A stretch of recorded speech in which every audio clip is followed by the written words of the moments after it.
ভার্সিটিতে প্রথম দিন এসেই এভাবে ক্যাম্পাস ঝাড়ু দিতে হবে জীবনও ভাবিনি। ভাবলে হয়তো ভার্সিটিতে ভর্তি হতাম না। বাবার বন্ধুর ছেলেকে নাচতে নাচতে বিয়ে করে ফেলতাম। প্রথম আধা ঘন্টা ঝাড়ু দিয়ে আমার ডান হাতে ঠোস ফুঁড়ে গেছে। সেই ঠোস নিয়েই 2 ঘন্টা ধরে ক্যাম্পাসের আনাচে কানাচে ঝাড়ু দিয়ে যাচ্ছি। আমাকে বলা হয়েছে যদি কোথাও একটুখানি ময়লা থেকে যায় তবে আমাকে ক্যাম্পাস থেকে বেরোতে দিবে না। সারা রাত ভার্সিটির স্টার রুমে তেলাপোকা টিকটিকি ইঁদুরের সাথে আটকে রাখবে।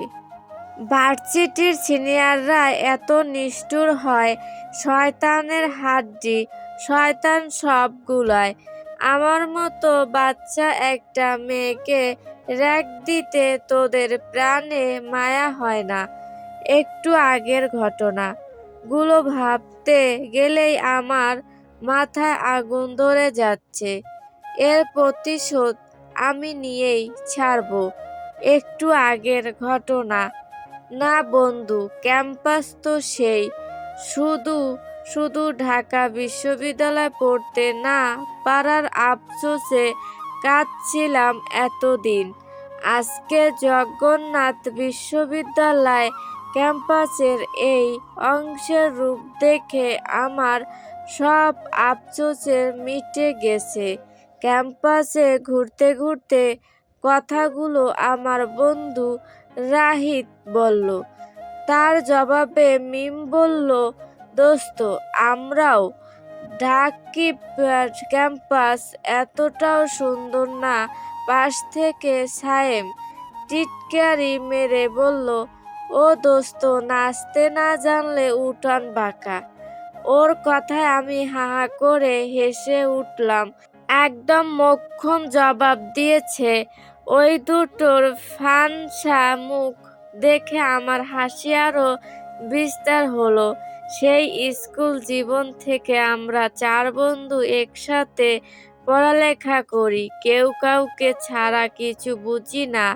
রাহিদের মা তো প্রায় বলে আমরা 4 বন্ধু নাকি 4 দেহ 1 প্রাণ। আমরাও এই কথা মানি। আসলে আমরা কেউ কাউকে ছাড়া থাকতে পারি না।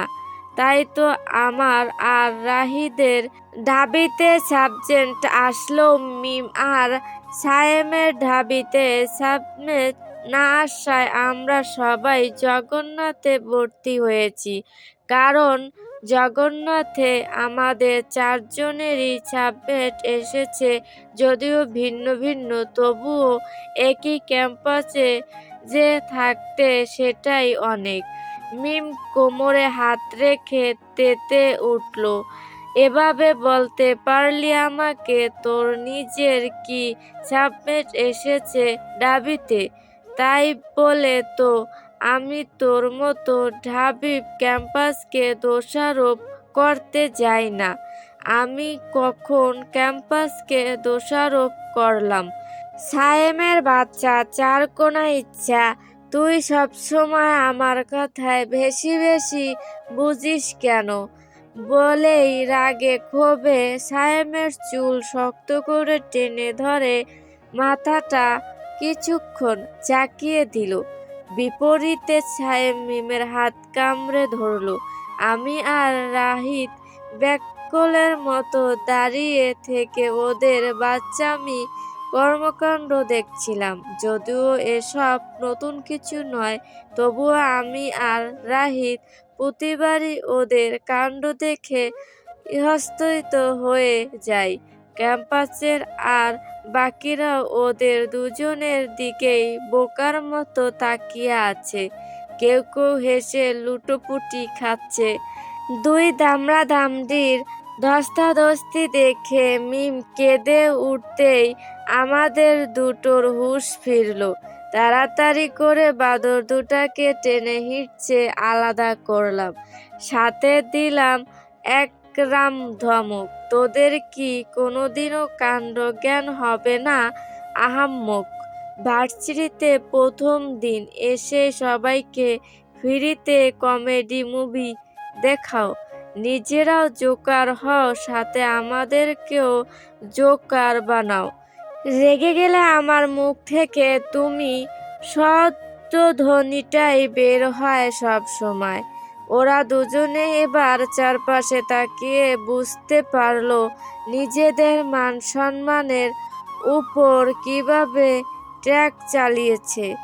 আমি আর কিছু না বলে সোজা ক্যান্টিনে চলে গেলাম। প্রচুর ক্ষুধা লেগেছে, সকালে কিছু খেয়ে আসিনি, কিন্তু কে জানতো সেই ক্যান্টিনই খাবারের পরিবর্তে আমার জন্য কাল বসে রয়েছে।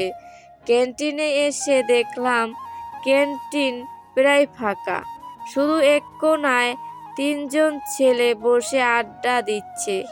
খাবার এখনো পায়নি মনে হয়। ভালোভাবে লক্ষ্য করে বুঝলাম এরা আমার সিনিয়র। আমি আর কোনো দিকে তাকি ঝুঁকি না করে ক্যান্টিন বয়ের কাছে খাবারের অর্ডার দিয়ে ফ্রন্টের একটা টেবিলে গিয়ে বসলাম। আমার পিছু পিছু মিম, সায়েম, রাশিদ ওরাও এসে বসলো। হঠাৎ মিম উচ্চ কণ্ঠে উফ করে উঠল। ও যেন উল্লাসে ফেটে পড়ছে। আমার হাত চেপে ধরে বলতে লাগলো, ও মাই গড, ও মাই গড, সামনের টেবিলে দেখ, রিক্ত রোসা বয়ে আছে। কি বডি ভাই, লম্বা তো নিশ্চয়ই 5 ফুট 10ই হবে। গম্ভীর, যেন মুখ থেকে ছুঁই ছুঁই পড়ছে। আমরা তিনজনই একসাথে তাকালাম কর্নারের সেই টেবিলটির দিকে, যেখানে সিনিয়র ছেলেগুলো বসে আছে। ক্যান্টিন বয়টি খাবার দিতে দিতে ওর কথায় হেসে উঠল। নিচ থেকেই বলল, শারফান খান নাম ভাইয়ের, কলেজের সব মেয়েদের ক্রাশ, কিন্তু এখন পর্যন্ত একটা পীড়িতও করেনি। কড়াক টাইপের ব্যক্তিত্ব, বুঝলে না পা, চাইয়ে থেকে লাভ নাই। সায়েম বেঞ্চি কেটে বলল, কেন, পুরুষত্বের ঝামেলা নাকি? প্রেম করে না কেন? ক্যান্টিন বয়টি মুখ বেজার করে বলল, এক্কারে এরকম কথা কইবেন না ভাইসাব, কইয়ে দিলাম, পীড়িত করলে তো আর টপার হতে পারতো না প্রত্যেকবার। তোরা সবাই যাই বলিস আর তাই বলিস, দেখতে কিন্তু সেই একেবারে মাথা ঘুরে যায় তাকালে।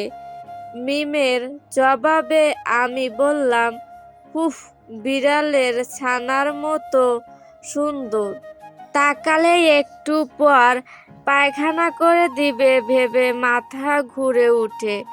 আমার জবাব শুনে রাহিত আর সায়েম হো হো হা করে হেসে উঠল, কিন্তু মিম আর ক্যান্টিন বয়ের মুখটা একেবারে বেজার হয়ে গেল।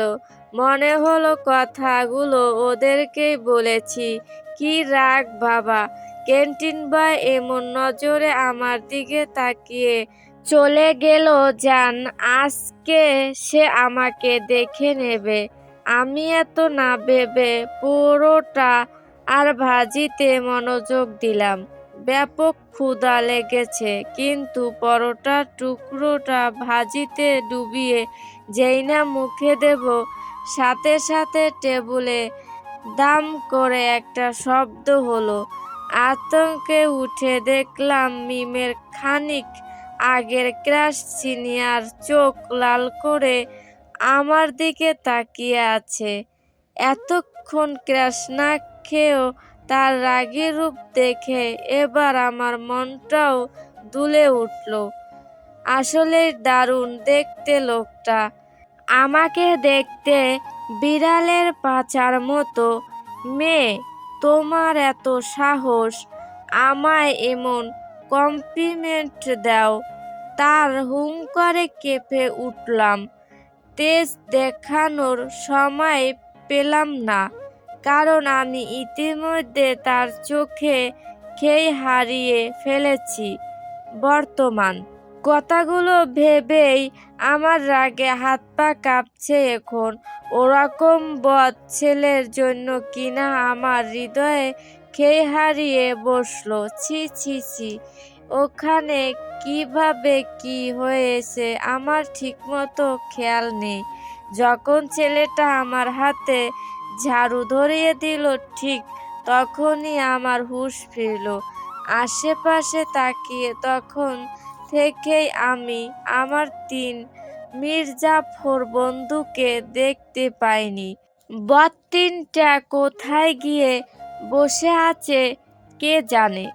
বটগাছের নিচে তাকিয়ে দেখলাম কয়েকটা ছেলে মেয়ে দাঁড়িয়ে দাঁড়িয়ে আমার ভিডিও করছে। দৃশ্যটা দেখে আমি কেঁদে ফেললাম। কি না কি ক্যাপশন দিয়ে ফেসবুকে সব আপলোড করবে। তখন আমার মান সম্মান আর একটু খানিকও বেঁচে থাকবে না এলাকায়।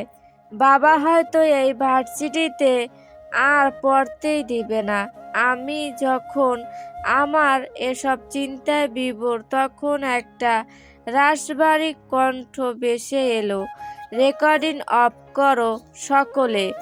আমার ক্যাম্পাসের একটা ছেলেমেয়ের অপমানও আমি সহ্য করব না।